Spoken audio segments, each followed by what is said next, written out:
2019 Chrysler Pacifica oil change of the week. We've got a what, 22 millimeter on this oil filter cap, Amy?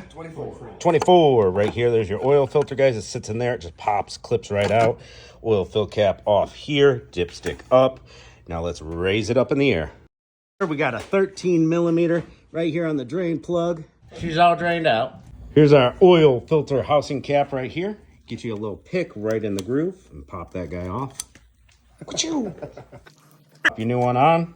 This just pops right in there. You'll hear the click. Send her to the hole. There's a torque spec right on the cap. If you're a torque spec kind of guy. 25 Newton meters. Now we're gonna put 0 W20 full synthetic down the hatch. How much does this take, Q? 5 quarts with a new filter. Double check your oil levels after that first drive. Let's go to our menu options. Vehicle info pops up in the middle. Press over. We're at oil life, 0%. We're gonna press OK to reset. To reset oil life, engine must be off with ignition and run.